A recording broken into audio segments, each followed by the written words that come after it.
All right, welcome back to another episode of Staying Connected, episode 14. Here we're going to switch things up a little bit. So I am going to be your host today. My name's Alec Hammond, so I'm taking over the podcast here for a quick rundown memory lane here. We have special guest Chase Aldridge. So Chase is a 2019 graduate of Harvard.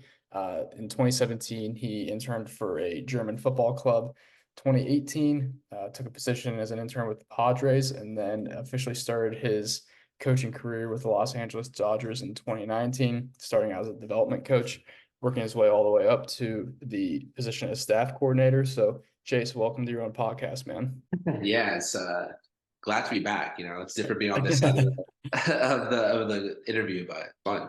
It'll be fun. Yeah, no, I'm really excited for this because you've brought up a lot of really good points over the past really since I've known you, and I'm kind of eager to drill down into a lot of the pieces and a lot of the questions that I get as the owner of Connected or the founder of Connected Performance, and then I'm sure you get them all the time just being part of the Dodgers organization. So to kick things off here, you have a obviously pretty unique story, but what I'm curious about is you graduate from Harvard. You have a couple positions previously to graduating. And really, I don't say the world's your oyster, but you had a ton of options coming out of Harvard. So let me ask you this question. So why professional baseball and why focus on motor learning and skill acquisition? Yeah, so I would say part of it was in college as part of the Harvard Sports Analysis Collective, HSAC. We ran a blog. There are a lot of like really, really, really bright people in there. People from they're interested in basketball, people interested in football, a bunch of different sports. And so when I first went to college, I thought I was going to be like an R&D person. I think that's kind of what you originally thought, at least back in 2015, of like what was possible and ways to get into professional sports as a not very good athlete. I was a walk-on in college, and I realized quickly like statistics wasn't for me, and so I always kind of knew I was angling towards like a job in sports. Like I said, I was fortunate to grow up around some really good players. Guys that made the major leagues, like Marcus Wilson, Brendan Davis, and Dominic Smith, or in high school, Jack Flaherty. And so I kind of realized early, like I said, I wasn't as good as those guys.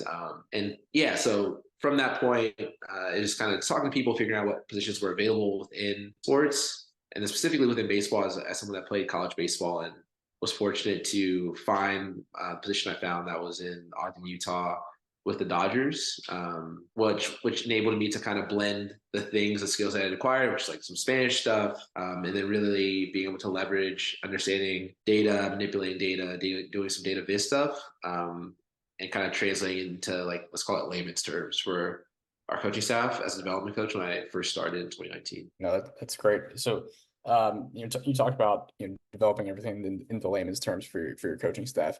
How valuable is that to you? Just to kind of take a very high level skill or philosophy or whatever you want to call it, and boil it down into being able to take it to scale it from at the masses there. Yeah, I think that's something we're always trying to do. Taking a lot of inspiration from teachers and schools, like some of my good friends, our teachers, and I'll ask them advice all the time on like how they do this stuff. There's actually a podcast called Cult of Pedagogy that I like go to all the time. That's been really helpful for that. But I think some of the passion for that has come from actually in some ways like missing school. Like I don't desire to do homework again, but the idea of learning is really cool to me. There's a book I read called Make It Stick in 2020 that just talks about learning and kind of best practices to help people understand things like retrieval practice and all these different concepts, interleaving learning, etc. And so that's kind of how I got into it. But generally, like I said, I think honestly from reading things like fan graphs or reading other people's work, I was always interested in how they can make some of these complex topics really simple, and kind of just kept exploring from that point. So like I said, very fortunate that that position with the Dodgers existed. I think it's kind of spread over time, but even in some ways now, like the average coach is expected to know these things. So I kind of got in at the right time when there was a market for my skill set versus now like all of our pitching coaches have just learned how to handle data and have learned how to interpret, TrackMan report, etc. Like the guys here at Connected Performance. And so yeah, it was part of it fortune, part of it just something I was kind of nascently, you could say, like, passionate about, and something I've just like kept exploring since then. What was going back to the podcast, what's been some of your favorite takeaways from that you've applied into the Dodgers or yourself? Yeah, so there's a few podcasts that stick out for me. One is called like curing versus dumping. So curing the information that you give to people rather than dumping all the things you know. I think sometimes people talk about like the curse of knowledge. Some people talk about like Dunning-Kruger effect and all these different things that relate to like how much you actually know about something and how you perceive yourself to knowing about things. But I think there is a danger of when you are an expert in a topic, which I'm not an expert in many topics, but when you know some things in some topic, in a topic, let's say, giving someone all the resources and they kind of run into choice overload. And so that's one that I go back to, and then the other one being backwards design. So traditionally, when we try to teach something, we think of what we want to teach, and then we just write out sessions to teach that thing, rather than starting at the end point of what are the things I want people to know at the end of this course, at the end of these set of sessions, at the end of this hour, whatever it may be. Create some form of assessment for that course, and then make sure that all the things that you're teaching, your lesson plans, are related to that assessment that are going to be used to evaluate it. It's not teaching to the test. It's really more teaching to the concepts that you want people to hold. So I think you can kind of get in trouble that way too, right? It's like, okay, here's the test. I'm just to make sure that people can crush the test, but it's more, what do I want people to be able to take away? And then how can I create a test that measures those things, and then creating the session. So starting from the endpoint and working backwards, I think that and then the curating versus dumping idea are two that I come back to all the time. Yeah, I think that concept is so valuable there, but it's something that we use with our athletes and employees as well. I know for me, for example, going through the hiring process of a lot of these coaches, one of the things that I'll ask them is, okay, you're 40 years old, what do you have, or what do you want? And then really just working back at their career that way. I think that's a really valuable aspect to get guys to think differently. As our last podcast guest George Sun talks about, he wants great thinkers or great problem solvers, not great test takers. So I think being able to think about that through a different lens is extremely valuable. And then on the athlete side, it's okay, it's December 11th and your season starts March 23rd or whatever the date is. What does your performance look like? What's your velocity look like? What's the shape of your fastball look like? All of this information. So then that gives us a plan to basically work backwards on what's the steps that we need to take to get there and get you into those positions. For sure. For sure. Yeah, I think it's a great way of thinking about it. And it also helps guide people to where they want to go, right? It's like it makes it more self-evident, right? So if I want to accomplish this thing in the future and these are things I need to do, then you as the person that's either hiring them, the person that's managing them, can kind of help highlight the areas, like you said, where they need to improve, rather than it being like, this is what you need to do because I said so. It's like, no, this is what you said you want to do, and we're gonna figure out exactly how you can get there. But it's more of it makes it feel more collaborative, even if your intention is always to obviously like help them get better and improve. So yeah, absolutely. And there's the accountability aspect of it too. But to kind of change gears here, one question I have for you is just, from the time that you entered pro ball to really your position now, how much has your coaching paradigm changed, or what did you think was true when you first entered pro ball that you look back on and you're like, oh man, I was totally wrong about that? yeah, I mean, I've learned a lot of things. Some of that's thankful to the first manager that I had in pro ball, Austin Chubb.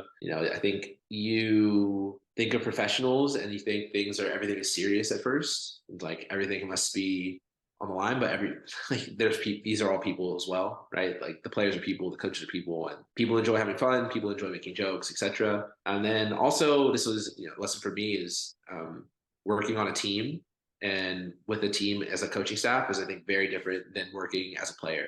Um, Working as a player, you're obviously focused on the team dynamics, but in a sport like baseball, so much of it is individual. You're focused on your individual development. Versus in my first role, I was really more in like a servant role where I was supporting staff in all ways possible and really learned like what other people like. So one thing that sticks out to me is I was charged with like printing out the lineup card every day.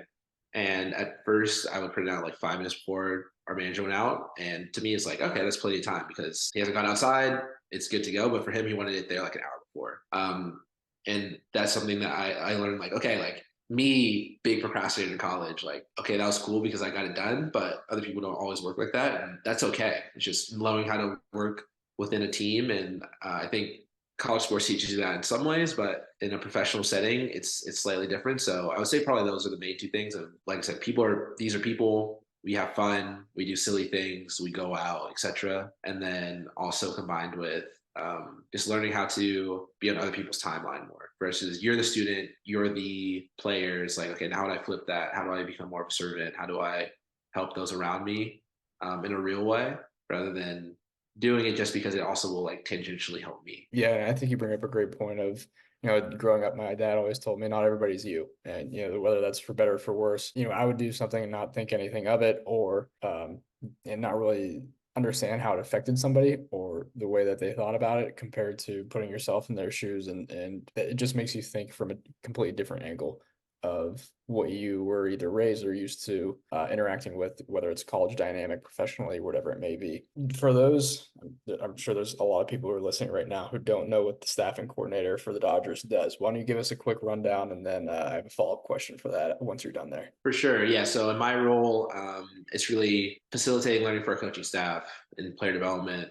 So providing them resources with whatever they want to learn about, creating programming around that. Some of it could be more mundane tasks like computer help. Some of it could be related to skill acquisition stuff and helping people be better practice designers and helping to guide and be exposed to different resources from different sources. So I would say that's the main part. And then on the side, also helping out a little bit with hiring and helping how we source candidates for our department as well. But the passion really being on the staff development side, and then like I said, helping out in those other areas as well. I think that's kind of the cool thing about my job right now that I really enjoy. It's kind of a choose your own adventure in a lot of ways, where I have a lot of latitude to just kind of create programming around what I think is effective, and that allows me to get inspiration from other sports and other teams and kind of try to apply things that I perceive to be best practices with the Dodgers, as there wasn't much formal structure around these things before I started this role this year. From the time that you started the role, really with the Dodgers in general to now, how much has changed in the hiring process, whether it's the qualification or what you're looking for from a coach? Yeah, so actually we were in Nashville last week for the winter meetings, and speaking with a couple of my coworkers, like it's actually incredible how many more people want to get into baseball and see that as a viable career, and then two, how qualified these people are. I think obviously everyone talks about Moneyball as kind of the first thing, the first book that got people into baseball and like, okay, like this is a job that I could do and got the nerds, quote unquote, into the game. But I think over the past few years with just the internet and blogs and kind of how the way the game is talked about on TV and via social media has allowed for even more people to realize all the opportunities that are there in baseball, along with growing baseball operations departments, player development departments, etc. So I think all that's led to where you just get a lot of like really, really qualified people where when I first started with the Dodgers, like working as a student manager was a thing, but being a part of like an analytics team for your college was not a thing. And that was like a very rare job. I think there was a guy from like North Carolina. They wrote an article about on ESPN about that that I remember. But now everyone is an analyst for their college baseball team. Or at least they say they are. And so I think it's changed a lot. And like I said, where not everyone, but there's a lot larger percentage of the population of college students that want to get into sports and specifically baseball as they see it's a viable path. So that has meant that the qualifications have gone up, and part of it due to now like people also know what teams are looking for. So if they know that you need to be able to code to work for a team in certain capacity, like they're gonna go for it. If they know that learning a foreign language, whether it's Japanese or Korean or Spanish, is a plus, like they're gonna go for it. And in almost the same way that people at trade schools like study specifically for their trade, there's people that go into college like studying specifically to get to baseball. Yeah, that's actually a really interesting point. Going off of that, so I get this question a lot, and you're going to be able to answer it way better than I would. Let's say I'm a 22, 23-year-old graduate. What are the qualifications that you're looking for to get into pro baseball? And then, what are some of the recommendations that you could give out to guys who are striving to break into the professional sector? For sure. So I kind of go in two paths. One is that hard skills always stick out. So if you want to be in baseball, being able to code in language, whether it be R, Python, understanding some SQL, C++, MATLAB, whatever it may be, always a plus. And then a foreign language is always a plus as well. Obviously, particularly Spanish with the large proportion of Latin American players, but even Japanese or Korean or Taiwanese or other languages like I said earlier. So that's like part one, is kind of the obvious things that everyone will tell you. But I think the other part that's sometimes not talked about enough is just showing a genuine passion for whatever the thing you are doing is. It doesn't even necessarily have to be baseball, but showing that you're willing to spend your free time diving deep into something and being able to communicate that thing clearly to other people. Because we have people that didn't play baseball in college, or didn't work in baseball in college, or didn't even think of working in baseball in college, but had the personality traits because of other experiences. And I'll use myself as an example. Like, I wrote some blog posts in college, and most of them were not about baseball. I wrote a blog post about, is the women's college basketball tournament becoming more mad? Like, is it becoming crazier, more unpredictable? And I wrote an article about, if catch rate, if there's like regression to the mean in NFL catch rate, things like that. And so, even though those weren't directly related to baseball, or even the internship I had with the German soccer team, they still kind of showed a passion for data and understanding it, and kind of communicating it. And so I think that's something that helped me out, along with obviously like being able to like minoring in Spanish. But I think that like applies generally. Not to speak to some of my other coworkers' experiences, but they studied international politics. One of my coworkers, and they got into baseball still because through that they learned how to communicate effectively with a wide range of people. They learned how to be organized. They learned how to come up with creative solutions, and that's really helped them in their career now, even if it wasn't directly even related to sports. So yeah, I would say again, the kind of two categories are the hard skills. So you think of coding, you think of Spanish, you think of Japanese, whatever languages, and then the other side is showing a passion and a willing to go kind of the extra mile in whatever you're interested in, and showing the ability to communicate that thing clearly to. No, yeah, that's fantastic. And you brought a great point that I want to go back to, just in the fact of, or the realm of creativity. Google, I can't remember the exact percentage, but is it like what 20% of your time should be spent, working on new projects or personal projects, things of that nature? Do you find, and I'm sure you know the exact percentage there, but do you find that a lot of the high performers that work either in the Dodgers or elsewhere, kind of take that mold, or are more of the creative guys on the staff? For sure, yeah. I think being able to look for new resources is always super useful, and getting you're often to get those inspirations from outside of just baseball. It might be from another sport, it might be from a different department, but yeah, I think that's a super important piece of it. They kind of say, if you're not getting better, you're getting worse, and therefore, like, we need to be striving to look for new ways and new solutions to help our players and our organization be better. The information cap closes really quickly. And I think with data being available, it's a lot easier too to find out like what other teams are doing, or even with just people moving around and idea sharing, and the internet obviously again being a big factor in that. So people that are willing to look for different sources, or just like exposing themselves to different sources, I think is huge. I think like a big trend's been in like pitching that I think Ian and Ben can talk about is like javelin. Like, people dove into javelin and looked at how things from there could be applied to pitching and throwing a baseball, right? And so yeah, I think those people that are willing to think outside the box and willing to like try and take action, which is sounds really simple, but is actually a really hard thing to do, especially when you're in a larger organization at times, and when you feel like taking risks is might get you reprimanded or fired, can be difficult. And so people that are willing to do that are always going to stand out. Yeah, absolutely. I think Ben and Ian are prime examples of that there. Outside of, I know you mentioned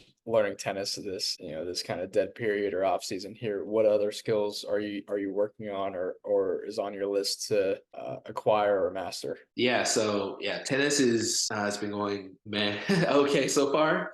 Serving's really hard for me, but yeah, I think continuously trying to learn and like showing that as something that you don't just say other people should do, but taking upon things upon yourself is really important. So for me, there's a lot of people that work in coach development formally, and so I've been trying to reach out to those people and try to take insights from them. That's been a big learning thing for me skill wise. And another thing I'm trying to get better at is feedback and having difficult conversations. I think something that many of us struggle with, or at least I'll say myself struggles with, is just being honest and upfront, and letting people know where they are. And obviously, you don't want to do it in a way that's going to offend them or hurt them. You want to do it tactfully, you could say. But yeah, that's something I'm trying to work on going to the next year. And I think it's important, right? If we have someone that we care about and someone that we want to help get better, and we don't let them know the ways that you think they can get better, then ultimately it's on us if they don't. Because as not even just like as staff developers, but just as teammates, like that's our job to help people get better, and we should always be striving to help each other out. So, Oh, dude, I'm so glad you brought that up. I'm right there with you. I just pulled off my bookshelf this book. It's called Getting to Zero, which is on my next read here, but it's all about exactly that. So having difficult conversations, working through conflict, and kind of either high stakes relationships or high pressure situations, whatever it may be. So I definitely struggle with that as well. So I'm glad you brought that up because that's something that is definitely on my list to do and get better at for sure. nice. Yeah, I'm gonna have to add that to my my Goodreads list for 2024 Yeah, for sure. I'll ship it to you. I'll have to share my my reading list with you. There we go. Speaking of reading, just in general, I mean, how many books do you think you go through each year? Yeah, I always, I mean, okay, caveat, like I was not a reader before I graduated from college. Like all my books that I read in college and high school were strictly for school. Before high school, obviously, like I read a lot for fun, but I really got into reading kind of like 2020, starting off with the recommendations of some coworkers and then going on from there. But I try to do minimum a book a month. And so the last, whatever, 4 or 5 years, it's been like 12 to 15 probably a year. Um, Always picks up in the off season. So like the last whatever October, November, December, I've been on a storm. I've been on a run. But yeah, try to be like 12 to 15 a year, and then really, really this year I've been trying to mix in more novels. Kind of going to the creativity piece, just like allowing your mind to think about different ideas has been something that's been I think helpful and also just like relaxing and fun as well. I think you can kind of get into like a cycle of reading all the let's call them like it's like pop psychology books or all the self-help ebooks and hear a lot of the same narratives. And so getting out of that a little bit I think is helpful. Yeah, definitely. What's been the best or the most influential book that you've read? Or we can flip it around and just say, okay, if you were to give somebody one book, what would it be? It's a good question. Chock full in the night. Yeah, I think ooh, it's really tough because I think it kind of depends on like the person, right? Like it depends on Right.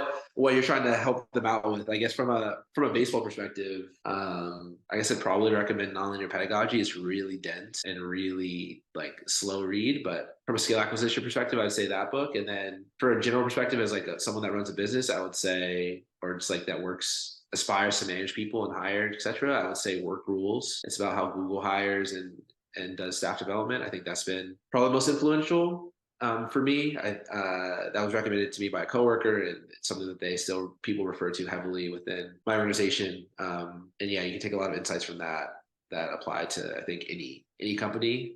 Obviously, it's Google, a tech company, and we use it for applications in baseball. So I would say Work Rules from a like organization standpoint, and then nonlinear pedagogy from a coaching standpoint, probably my two. I'm gonna have to revisit the really. I've actually never read nonlinear pedagogy, but I've read the Google book. We have to revisit Work Rules here. But have you read Tools of Titans? I have not. Yeah, I have not. It's a good. It's like thicker than the Bible. But it's a good. Honestly, I sift through that once in a while, but I read it cover to cover probably about 3 years ago. It's just like snippets of really all of Tim Ferriss's best interviews broken down into like what's effective, the biggest takeaways from it, and then just like a couple of random excerpts on in the end of it. But it's really solid.